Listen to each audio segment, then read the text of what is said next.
ব্যারাকপুর ৭ নম্বর ওয়ার্ডের তৃণমূল পার্ষদ জয়দীপ দাসকে ১ বছরের জন্য কার্যত গুরু দায়িত্ব দিলেন ব্যারাকপুরের নবনির্বাচিত বিধায়ক কৌস্তব বাগচি। গত ৪ঠা মে রাজ্যে বিপুল ভোটে জয়লাভ করে সরকার করেছে ভারতীয় জনতা পার্টি। আর এরপর থেকেই কার্যত উধাও তৃণমূল কংগ্রেসের একাধিক পার্ষদ থেকে নেতা ও কর্মীরা। কিন্তু ব্যারাকপুর ৭ নম্বর ওয়ার্ডের সুকান্ত সরণি তালবাগান এভারগ্রিন ক্লাবের দৃশ্য ছিল সম্পূর্ণ অন্যরকম।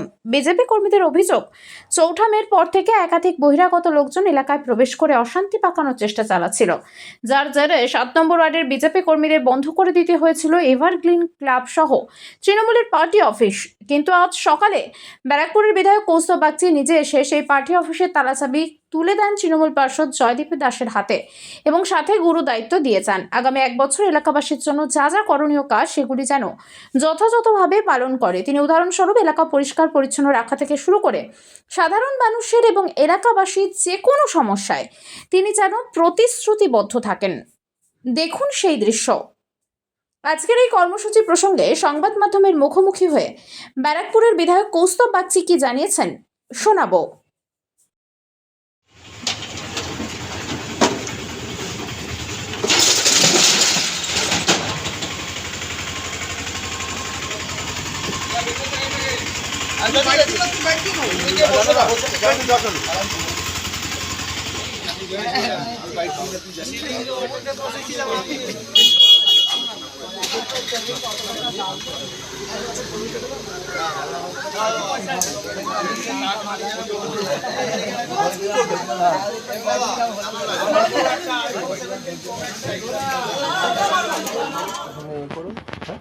কোনো অসুবিধা হলে আমাকে জানিও। কি করবে? তোমাদের পরিষেবা দেবে, কাউন্সিলরদের যা কাজকর্ম কাউন্সিলরের পরিষেবা দেবে। আমি তো ব্যারাকপুরে চেয়ারম্যানের সামনে কথা বারংবার বলে এসেছি যে আমরা কোনো অগণতান্ত্রিক পদ্ধতিকে অবলম্বন করবো না। তোমাদের যা কাজ, পৌরসভার যা পরিষেবা দেওয়া, তোমরা যা সার্টিফিকেট ইস্যু করা, এই কাজগুলো দেখো। বহু জায়গাতে তোমার ওয়ার্ডে কিছু কিছু জায়গায় জঞ্জাল পড়ে আছে, এগুলো যেন সাফ হয়। মানুষের যেন এই বেসিক ইস্যুগুলো আমার যেখানে যেখানে থাকবে আমি তোমাকে জানাবো, সমস্যাগুলো একটু দেখে নেবে।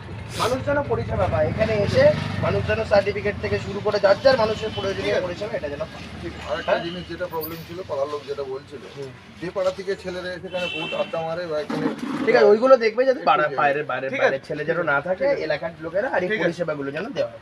ঠিক আছে, নমস্কার। কিছুই না, এই এলাকায় নির্বাচনের পরে একটা চাপা একটা ক্ষোভ ছিল, এখানে সবার একটা রাগ ছিল, যেটা স্বাভাবিক হয়। তো এখানে একটা ঝুটঝামেলা অশান্তির ব্যাপার ছিল, তৈরি হয়েছিল। তাই এলাকার কিছু সিনিয়র মানুষের কাছে এই জায়গাটার চাবি কেউ রেখে দিয়েছিল যাতে অশান্তি ঝুটঝামেলা না হয়। বেশ কয়েকটা দিন পেরিয়ে গেছে। আপনারা জানেন আমি পৌরসভায় গিয়ে আমার দলের নির্দেশ যেটা, যে পৌরসভার যারা চেয়ারম্যান কাউন্সিলররা পদত্যাগ করতে চেয়েছিল, আমি দলকে বিষয়টা জানিয়েছিলাম। শ্রমিক ভট্টাচার্য রাজ্য সভাপতি, আমাদের সুনীল বনসলজি কেন্দ্রের অবজারভার, আমাদের অল ইন্ডিয়া জেনারেল সেক্রেটারি, তো তারা বলেছিলেন যে আমরা এই ধরনের কোনো অগণতান্ত্রিক পদ্ধতি অবলম্বন করব না।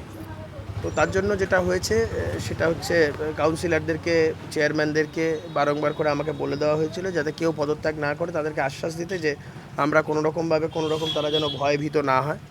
আমরা সবটাই এনশিওর করবো যারা তারা ভালো করে কাজকর্ম এলাকার মানুষকে পরিষেবা দিতে পারে। অ্যাটলিস্ট 1 বছর তো আর আছে, আর মানুষের এই সিভিক পরিষেবাগুলো না পেলে মানুষের খুব সমস্যা। সার্টিফিকেট বলুন, ইনকাম সার্টিফিকেট, অন্যান্য যা কিছু বিষয় আছে, রাস্তাঘাট, ময়লা পরিষ্কার, রাস্তার লাইট, এই বিষয়গুলো।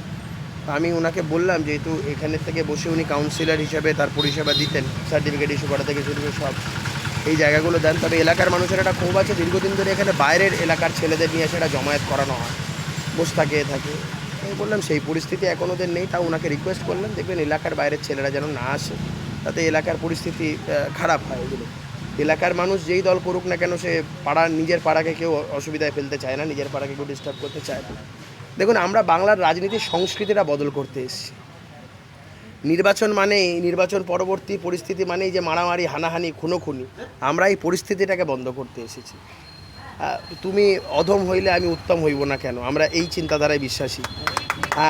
আমরা ছোটোবেলা থেকে পড়ে এসেছি যে কুকুরের কাজ কুকুর করেছে, কামড় দিয়েছে পায়, তা বলে কুকুর কামড়ানো কি হে মানুষের শোভা পায়। তো আমরা মানুষ হতে এসেছি।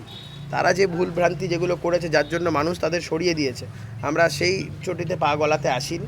আমরা নতুন দৃষ্টান্ত স্থাপন করতে এসেছি। আমাদের এই লড়াই পশ্চিমবঙ্গে শুধুমাত্র কোনো রাজনৈতিক লড়াই নয়, বিচারধারা প্রতিষ্ঠা করার লড়াই।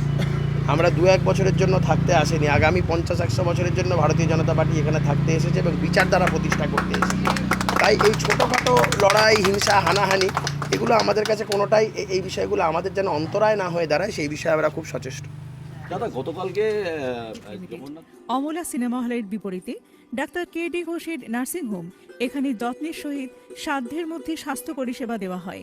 এখানকার অত্যাধুনিক ফেসিলিটিগুলির মধ্যে হল ICCU, AC sharing cabin, AC cabin, NICU, maternity, paediatric, ventilator facility, modular OT, orthopaedic surgery, any type of surgery, obstetrics and gynecology, 24 hours ambulance facility, general medicine, pathology, physiotherapy, PFT, ECG, EEG, Holter monitoring এছাড়াও থাকছে daily OPD service, 24 hours emergency service.